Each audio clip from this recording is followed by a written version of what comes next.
hari ini kita sudah diwarisi negara yang begitu makmur, negara yang begitu besar. Tugas kita itu apa? Menjaga dan tentu mewariskan warisan ini kepada anak-anak cucu kita.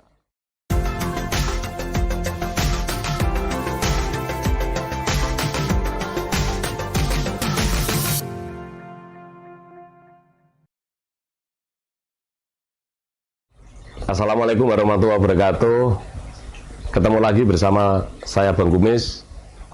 Sekian lama saya nggak syuting, sekarang saya bisa wawancara dengan seorang santri, tepatnya adalah Ketua GP Ansor Kabupaten Jepara, beliau Gus Ainul Mahfud, Sarjana Ekonomi. Assalamualaikum Gus. Waalaikumsalam. Salam sehat. Sehat. Ya, terima kasih. Terima kasih Gus, saya bisa diwawancara, bisa ketemu dengan jenengan, bisa wawancara selaku Ketua GP Ansor Kabupaten Jepara ya. Periode tahun 2021 2025. Usia Kalau Ansor itu 4 tahun periode saya. Oh, 4 tahun periodenya. Usia berapa sekarang, Gus? Sekarang ini saya usianya menginjak 32 tahun. Masih muda sekali ya. Juni kemarin berarti 32. Iya. Lulusan di Fakultas Ekonomi di Kalau dulu ya, saya itu di Fakultas Ekonomi Unisnu Jepara. Unisnu Jepara itu dulu waktu saya kuliah itu namanya STINU, Sekolah Tinggi Ilmu Ekonomi, yang sekarang menjadi satu dengan INISNU, dengan STTDNU menjadi Unisnu. Saya lulusan sana, walaupun agak telat. lulusan tahun Tahun 2014. kelahiran asli Jepara ya? Jepara saya, 1990. Mulai SD, SMP, SMA. Ya kalau Jepara. SD, SMP, SMA saya semuanya di sekolah swasta, di MI, MTS, MA, di sekitaran rumah sini saja. Oh, gitu ya. Jadi memang pendidikannya di agamis ya, mulai dari SD ya. Ya karena kultur Nahdlatul Ulama ya. Jadi ayah ibu itu meminta untuk di sekolah-sekolah swasta milik NU gitulah. Kemudian ketika Gus Ainul ini menjadi ketua GP Ansor itu kan pada waktu itu ada pandemi ya, COVID-19 tahun 2021 kan masih panas-panasnya kemarin itu. Betul ya? Kalau saya jadi ketua PC GP Ansor itu ya memang pasca pandemi itu berangsur-angsur membaik. Oh gitu ya, sudah selesai. 2021 akhir karena Desember kan sudah mulai ada tidak ada lockdown lah, sudah normal, sudah mau endemi seperti sekarang ini. GP Ansor itu kan PC ya namanya kalau cabang itu. PC Kalau GP itu pusat ya? Bukan, kalau GP itu Gerakan Pemuda. Jadi Ansor awal-awal muncul sebelum kemerdekaan namanya itu Ansorun Nahdlatul Ulama atau ANO.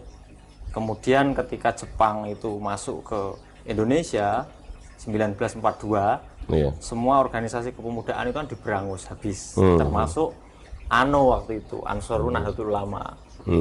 Diberangus habis sehingga waktu itu ANO hilang.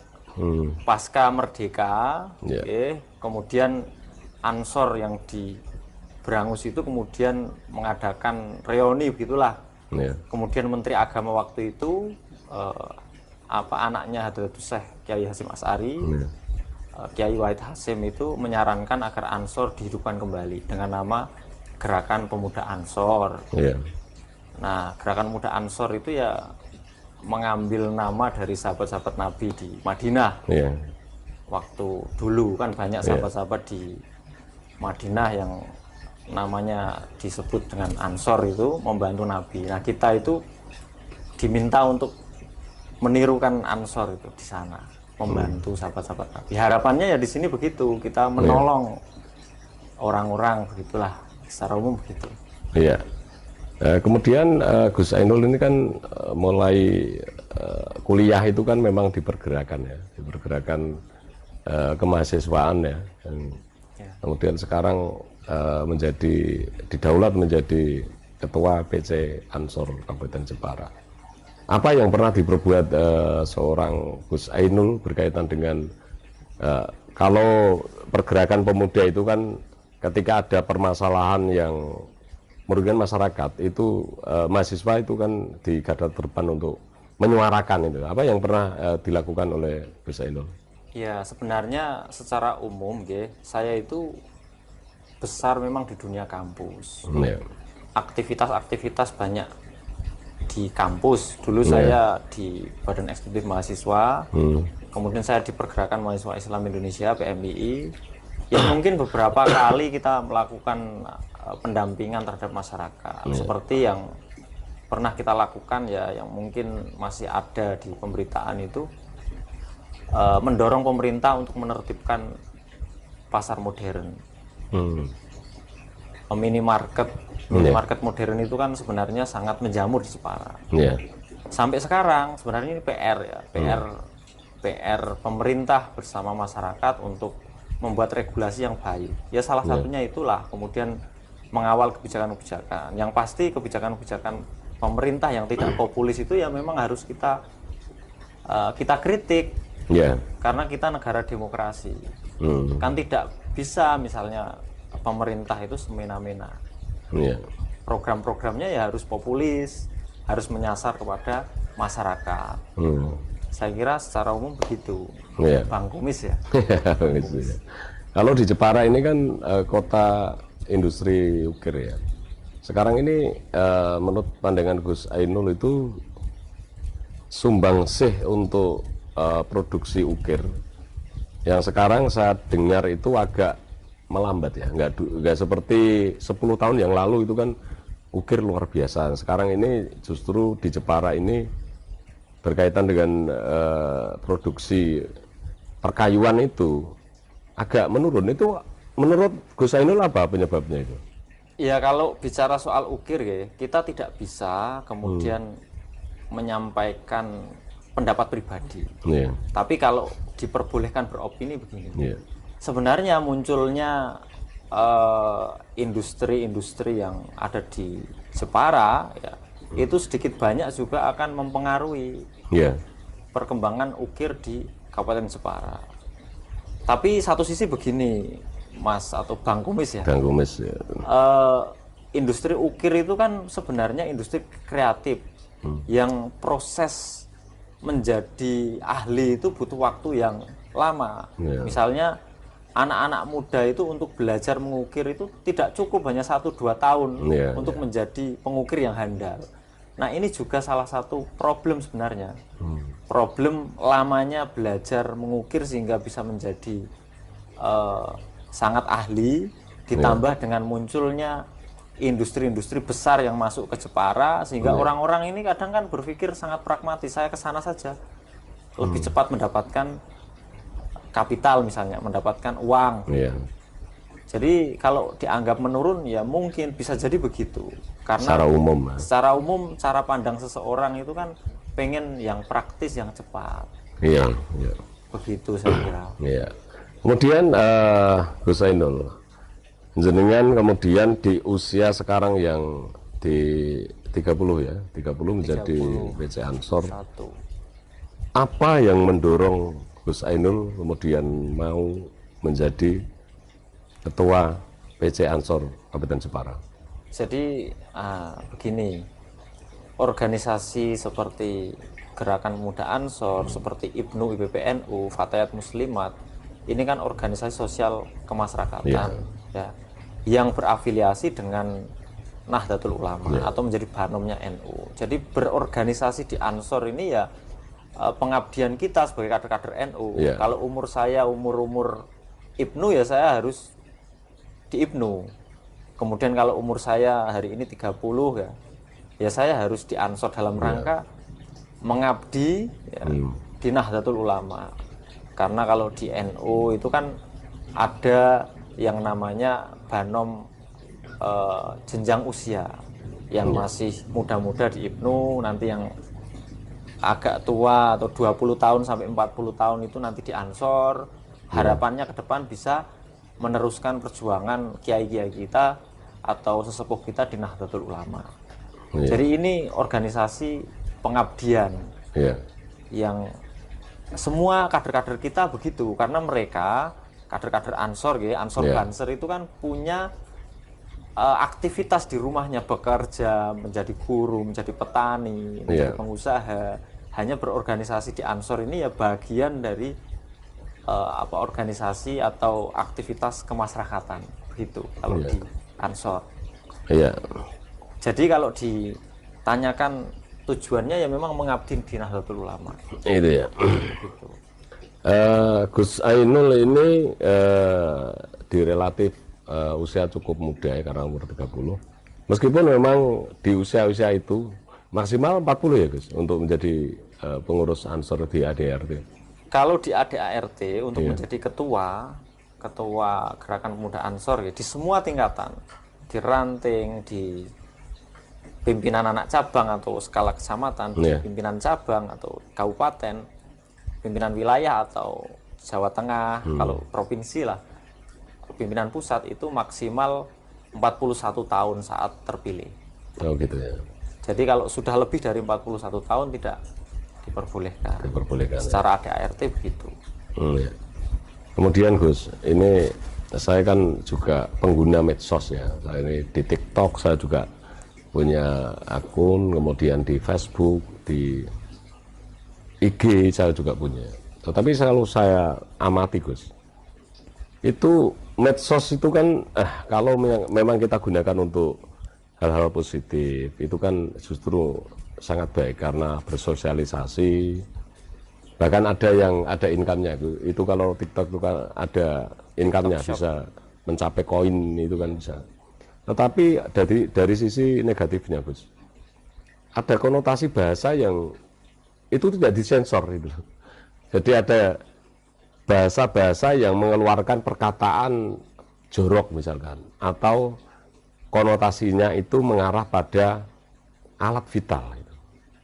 Itu ini kan berbahaya untuk generasi muda yang akan datang, bahwa itu dianggap tidak masalah. Sedangkan kalau kita di timur ini, di negara Indonesia, khususnya orang Jawa, apalagi orang Muslim, itu kan konotasi bahasa yang jorok dan konotasi bahasa yang menghina itu kan tidak diperbolehkan. Bagaimana tanggapan Gus Ainul? Ya kalau perkembangan internet, utamanya media sosial itu kan memang cukup pesat. Iya. Yang tadi disampaikan Bang Kumis, pisau bermata dua. Jadi memang ke depan, jadi begini, kita pernah tahu bahwa ada gelombang globalisasi. Iya. Dulu ya 2010, 2009 ada yang namanya globalisasi. Jadi semua mengglobal. Itu tidak bisa kita hindari. Karena itu perkembangan. Sama seperti perkembangan media sosial hari ini. Ini perkembangan zaman yang harus kita terima. Maka karena ini perkembangan zaman yang pasti akan terjadi dan terus membesar, tugas kita itu ya memang meningkatkan kecakapan digital. Maka kader-kader warga masyarakat itu harus paham tentang literasi digital, bagaimana bermedia sosial yang baik, karena media sosial itu kan cerminan dari kehidupan kita. Kita hari ini kan hidup di dua dunia nyata seperti sekarang, dan di dunia maya, karena kita punya akun Facebook, akun Instagram yang itu mencirikan kita. Maka sebenarnya sangat tidak pas ketika apa yang ada di dunia maya itu tidak sama dengan yang ada di dunia nyata. Kadang kan yang diupload di media sosial itu tidak sesuai yang ada di lapangan. Nah, maka kita itu harus belajar literasi digital yang baik, sehingga kita bisa menggunakan media-media sosial itu dengan baik, dengan sesuai dengan peruntukannya. Nah, menurut saya ya terkait dengan kata-kata yang tidak baik itu ya harus ditindak. Artinya ditindak itu, ini harus ada regulasi yang jelas. Karena semua kita kan negara hukum. Apalagi kita punya undang-undang ITE. Undang-undang ITE yang kemudian bisa mengatur hal-hal yang tidak, etika yang tidak baik di media sosial. Tapi kita sebagai warga masyarakat itu harus belajar bagaimana bermedia sosial yang baik, bijak bermedia sosial itu. Kemudian kalau hal kaitan dengan konotasi bahasa yang saya uraikan tadi, itu memang secara moral itu kan mengganggu ya. Apalagi kita orang Jawa, orang Indonesia, orang Jawa, kemudian kita beragama Muslim. Kebetulan saya juga beragama Muslim, Gus. Tetapi yang kemudian mengkhawatirkan Negara Kesatuan Republik Indonesia adalah ketika pengguna medsos itu mengatakan, mengupload hal-hal yang hoax atau bahasa Inggrisnya hoax. Menurut saya agak kesusahan kalau menyebut kata-kata hoax. Jadi ada yang kadang itu informasi hanya dari orang yang tidak bertanggung jawab. Kemudian timbullah kemudian perpecahan karena ada berkaitan dengan ras, ada suku, ada budaya. Pandangan Gus Ainul bagaimana untuk agar supaya pengguna medsos ini kemudian tidak terjerumus dalam hal-hal yang bertujuan untuk memecah belah bangsa Indonesia. Jadi begini, Bang Kumis, ada satu hal yang saya kira perlu kita tekankan dalam diri kita. Apa itu? Kita itu betul-betul belajar bermedia sosial yang baik. Tadi sampaikan hoax ya. Hoax itu kan bahasa Inggris ya. Loh, saking banyaknya hoax di Indonesia, maka diserap ke kamus KBBI, Kamus Besar Bahasa Indonesia menjadi hoax. Hoax itu kan sudah menjadi serapan. Kenapa? Karena banget atau saking banyaknya. Sama seperti meme menjadi meme. Artinya hari ini ada fenomena yang namanya fenomena post-truth. Fenomena pasca kebenaran. Jadi orang-orang itu banyak melihat sesuatu kejadian itu hanya dari pemberitaan saja, tidak melihat dari lapangan. Misalnya ada di beranda Facebook, di beranda Instagram, dia tidak cek yang terjadi di lapangan, hanya ketika ada pemberitaan yang begitu banyak tentang itu dia percaya saja. Ini kan soal bagaimana kita bersikap ya, kita melihat sebuah informasi. Maka kita sebagai anak-anak muda itu ya harus bijak dalam menyaring informasi, melihat informasi di media sosial agar kita tidak ikut-ikutan terjerumus ke dalam berita hoax. Jadi kadang kita sering melihat ya sebaran di WA misalnya, ada musibah tertentu, silahkan sebarkan ke 10 orang, kalau tidak kalian sebarkan nanti akan kena azab begitu. Itu ciri-ciri hoax misalnya. Nah, kita harus benar-benar bisa belajar mengidentifikasi berita-berita hoax dan tidak. Ini soal mau tidaknya kita belajar dulu sebelum kita menyampaikan ke yang lain dari diri kita. Jangan sampai kita ikut-ikutan share, karena model di media sosial itu kan modelnya bola salju ya, semakin di-share menggelinding besar, kemudian menjadi viral atau yang kita sering atau yang sering disebut dengan virus virtual dan menjadi sesuatu yang meresahkan di masyarakat. Nah, ini dari diri kita dulu. Kemudian kita sebarkan ke yang lain. Kalau share informasi itu dicek dulu kebenarannya, siapa sumbernya, kan begitu. Meminimalisir terjadinya itu. Sambil minum, Gus. Ya, Gus. Santai.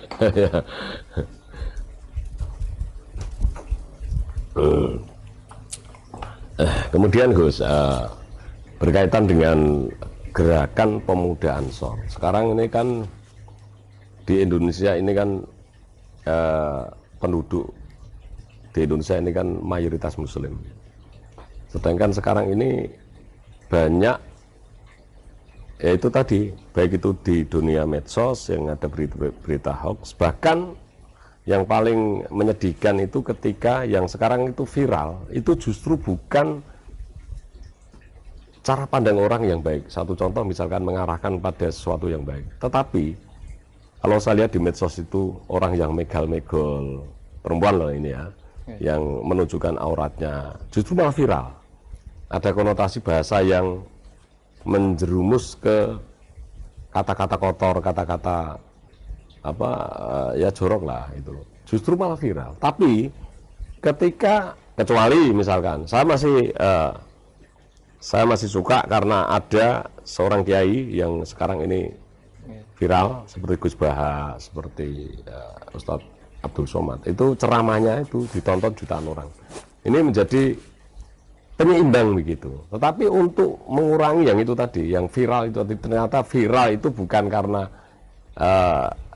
dalam konteks baik, tapi justru konteksnya itu mengarah kepada pendidikan moral yang kurang baik gitu loh, Gus. Ya. Tentu pemuda Ansor ini punya peran karena yang namanya juga pemuda, tentu menguasai IT kan begitu. Meskipun ada undang-undang IT yang sudah menjerat ketika ada pemberitaan yang tidak sesuai dengan undang-undang. Ya, kalau terkait dengan viral ya, viral yang kemudian ke arah yang negatif, memang Ansor sebagai gerakan pemuda, organisasi kepemudaan ini perlu mendorong seluruh kadernya untuk menyuarakan kebaikan di media sosial. Agar apa? Agar banyak, tadi disampaikan ada Gus Baha, agar banyak konten-konten ramah, konten-konten baik, konten-konten yang mencerahkan di media sosial. Tapi saya ingin menyampaikan begini juga, media sosial seperti Facebook itu punya algoritma yang sebenarnya jenisnya bubble. Bubble itu begini, pengguna Facebook itu akan mendapatkan informasi yang mereka sukai. Artinya begini, kalau mereka itu suka nonton Gus Baha atau ceramahnya Gus Baha, maka rekomendasi kontennya itu akan begitu. Sebenarnya di Facebook begitu. Sama ketika mereka sering mencari informasi-informasi yang dalam tanda kutip agak negatif, maka akan merekomendasikan yang mungkin mengarah ke sana. Nah, makanya saya kira perlu kita itu ya banyak membuat konten-konten teman kader-kader kita. Kita kan dorong ke teman-teman di pimpinan anak cabang dan ranting agar sering atau mengaktifkan media sosialnya. Kalau ngaji silahkan diupload, walaupun sedikit atau banyak yang nonton, kita berupaya untuk ikut dakwah di digital, media sosial. Hanya saya sampaikan memang media sosial itu pisau bermata dua. Ya, ini perlu penanganan atau perlu kerja-kerja kita bersama agar media sosial yang liar itu memang ke depan arahnya ya lebih ke arah yang positif gitu. Karena menghilangkan negatif dari sebuah komunitas atau sebuah media itu kan memang butuh proses, butuh kerja-kerja semua pihak termasuk pemerintah kita kan begitu.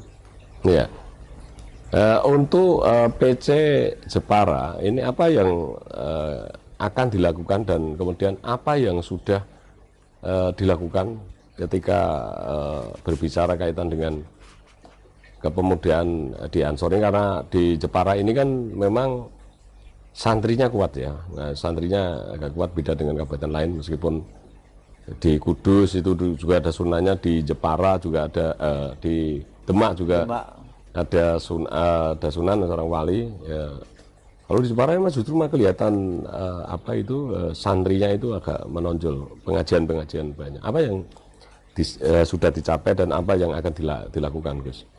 Ya, kalau Ansor itu kan sebenarnya salah satu tujuannya itu kan revitalisasi nilai dan tradisi.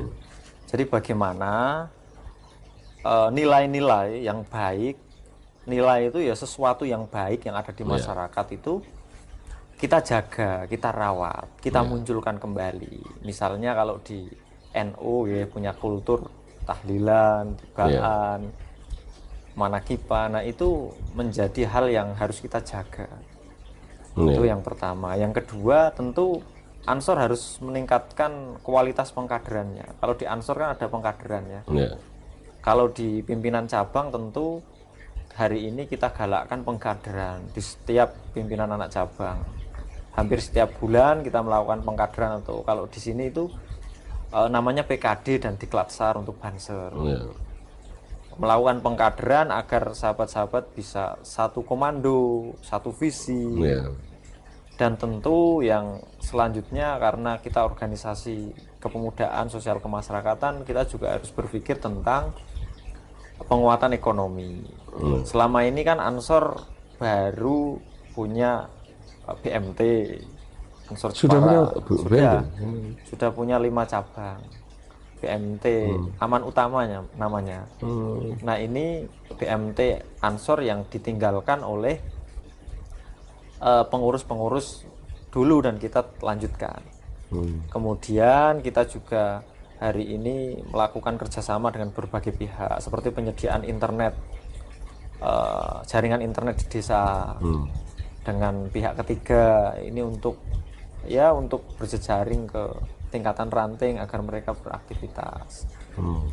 Ke depan ya kita akan dorong agar kader-kader kita bisa punya kualitas. Jadi intinya begini, Mas Kumis atau Bang Kumis ya, mohon maaf. Jadi inti dari perkembangan itu ya apa? Peningkatan sumber daya manusia. Kita itu sebenarnya kuncinya itu meningkatkan sumber daya manusia kader. Karena ketika kita punya kader yang SDM-nya mumpuni, ketika nanti ada peluang, ini nanti bisa ditangkap. Nah, peningkatan sumber daya manusia ini ya dari berbagai hal yang bisa kita lakukan. Pendidikan formal, seperti tadi saya sampaikan PKD, atau pendidikan non formal atau informal. Seperti hari Sabtu ini kita melakukan sekolah demokrasi bekerja sama dengan KPU Bawaslu dalam rangka ya meningkatkan sumber daya atau membekali sahabat-sahabat tentang demokrasi, tentang pemilu, tentang penyiapan diri sahabat-sahabat. Nanti ada di kajian strategis misalnya kita membahas tentang isu lingkungan dan lain-lain. Intinya itu, kalau sumber daya manusia kader ini bisa kita upgrade, tentu kalau ada peluang ini bisa kita tangkap. Begitu. Karena memang untuk di masa yang akan datang itu kan memang nanti yang menggantikan regenerasi kepemimpinan baik itu secara nasional, di provinsi, kabupaten, itu kan memang anak-anak yang sekarang berusia 20 itu sampai 30 itu yang kita persiapkan untuk menggantikan regenerasi kepemimpinan.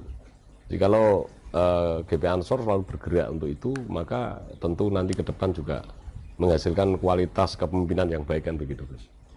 Nah, untuk di Jepara ini yang tadi Gus Ainul sampaikan bahwa ada BMT, tentu kan berkaitan dengan kemudian ada income, kemudian itu dipergunakan juga untuk kemajuan support untuk untuk Ansor ya. Nah, apakah selama ini tidak ada anggaran yang dari pemerintah itu, dari pemerintah daerah Kabupaten Jepara untuk kegiatan GP Ansor? Selama ini memang Ansor ini kan organisasi non profit, organisasi sosial. Kalau anggaran dari negara itu memang tidak ada. Hanya terkadang memang tidak ada atau tidak diperbolehkan, Gus? Ya seharusnya diperbolehkan menerima hibah. Tapi kan kadang organisasi itu punya strategi. Misalnya kita bekerja sama dengan pemerintah dalam program-program tertentu, penanggulangan narkoba, deteksi dini radikalisme yang biasanya muncul, era-era radikalisme itu kan muncul ketika momen-momen politik begitu. Kita kan bekerja sama misalnya dengan kepolisian, dengan Kesbangpol, atau peningkatan UMKM dengan dinas-dinas terkait, paling begitu. Tapi sejauh ini kita belum menerima hibah dari negara. Selama periode 2021 sampai sekarang sebentar. Semoga ini nanti Pak Bupati juga memikirkan GP Ansor di Jepara, Pak Bupati, atau OPD yang berkaitan itu loh. Kemudian Gus, ini secara nasional. Tentu Ansor ini kan kebetulan kan sekarang Menteri Agama itu kan notabene adalah Ketua Umum ya, GP Ansor. Gus Yakut. Iya. Itu apa harapan dari seorang Gus Ainul untuk secara nasional berkaitan dengan tadi ada isu radikalisme, kemudian ada sekarang itu di medsos, ada hoax, ada segala macam. Apa harapan dari Gus Ainul? Iya, kalau soal ketum kita ya Gus Yakut, kita sebenarnya sederhana saja, Bang Kumis. Jadi kita hanya ingin agar kader-kader kita yang berada di posisi strategis itu memaksimalkan perannya, agar kalau peran-perannya itu maksimal maka akan memberikan manfaat yang besar kepada masyarakat. Yeah. Nah, terkait dengan isu-isu radikalisme begini, kalau kita belajar di sejarah bangsa kita itu kan memang isu radikalisme atau misalnya isu ingin makar dengan negara itu kan sudah muncul lama. Kita kenal dulu ada yang namanya Darul Islam, Tentara Islam Indonesia yang digawangi Sekar Maji Marjan Kartosuwiryo, kemudian ada Muso DN Aidit dengan PKI-nya. Sampai sini sebenarnya mungkin saja embrio-embrio keinginan seseorang ingin membentuk negara lain selain Negara Kesatuan Republik Indonesia itu masih ada. Maka kita sebagai warga negara, apalagi di dalam Ansor ini perlu menyuarakan atau menjaga itu, bahwa Negara Kesatuan Republik Indonesia itu sudah menjadi konsensus atau kesepakatan bersama yang tidak bisa dirubah sampai kapanpun. Kalau jenengan lihat ya, Undang-Undang Dasar kita itu bisa diamandemen, tapi khusus bentuk negara, bentuk negara kita kan Negara Kesatuan Republik Indonesia itu tidak bisa diamandemen. Artinya ini paten. Tapi masih ada kelompok-kelompok yang mungkin masih punya imajinasi ingin membentuk negara lain gitu, model lain lah. Nah, ini perlu kita antisipasi. Maka kami berharap posisi strategis seperti ketum kita sekarang menjadi Menteri Agama ini ya bekerja dengan maksimal agar tentu kerja-kerja maksimal ini bisa dirasakan oleh masyarakat. Dalam rangka menjaga keutuhan bangsa ini. Karena memang Ansor itu kan yang slogan yang paling didengung-dengungkan itu kan menjaga Negara Kesatuan Republik Indonesia kan gitu. Iya. Ini karena saya sudah wawancara dengan Gus Ainul cukup lama, setengah jam lebih ini. Ini ada permintaan dari Bang Kumis, closing statement seorang Gus Ainul Mahfud, sarjana ekonomi. Monggo Gus. Ya, kalau saya hari ini selaku pimpinan cabang Gerakan Pemuda Ansor ya berharap ke depan, karena era ini era yang berbeda. Sekarang kita itu digerus ada 3 hal menurut saya. Yang pertama, generasi baru yang muncul, yang sering kita sebut dengan generasi Z dan Alpha atau generasi internet itu, yang mereka kegiatan-kegiatannya itu tidak bisa lepas dari internet, dan itu akan menjadi kader-kader Ansor ke depan. Maka kami berharap sahabat-sahabat anak-anak muda itu kemudian mengawal kader-kader kita yang berada di generasi Alpha itu agar mereka itu bisa belajar menggunakan media sosial dengan baik sehingga perkembangan mereka ini bisa maksimal. Yang kedua begini, ada isu besar ya di momen-momen politik di 2024 biasanya muncul radikalisme. Maka kami berharap kalau kader-kader Ansor di Jepara misalnya melihat ini ya kita harus kawal agar tidak terjadi konflik yang terjadi karena adanya gesekan terkait dengan suku ras agama di 2024. Yang terakhir, sekarang ini digitalisasi itu sudah di semua lini kehidupan kita. Maka kita sebagai kader itu harus siap-siap. Karena perkembangan ini tidak bisa kita hindari, tapi harus kita jawab tantangannya. Saya kira itu. Dan sahabat-sahabat Ansor Banser mungkin kalau yang nonton silahkan subscribe ya Bang Kumis channel ya, atau apa ini? Channel Bang Kumis. Channel Bang Kumis, nanti biar bisa update informasi-informasi terbaru dari channelnya Bang Kumis. Asli Kudus ya Pak? Kudus, asli Kudus. Saya kira itu dari saya, closing statementnya yang pasti kita sebagai pemuda itu ya tugasnya ya hari ini kita sudah diwarisi negara yang begitu makmur, negara yang begitu besar. Tugas kita itu apa? Menjaga dan tentu mewariskan warisan ini kepada anak-anak cucu kita. Saya kira itu dari saya. Terima kasih Gus atas tadi ada promosi kader-kader Ansor untuk bisa menonton channel Bang Kumis agar supaya channel ini terus berkembang. Nanti kita akan suarakan tentu untuk membangun, tidak akan kita menyudutkan seseorang itu. Sekali lagi Gus, terima kasih atas waktunya bisa saya wawancarai.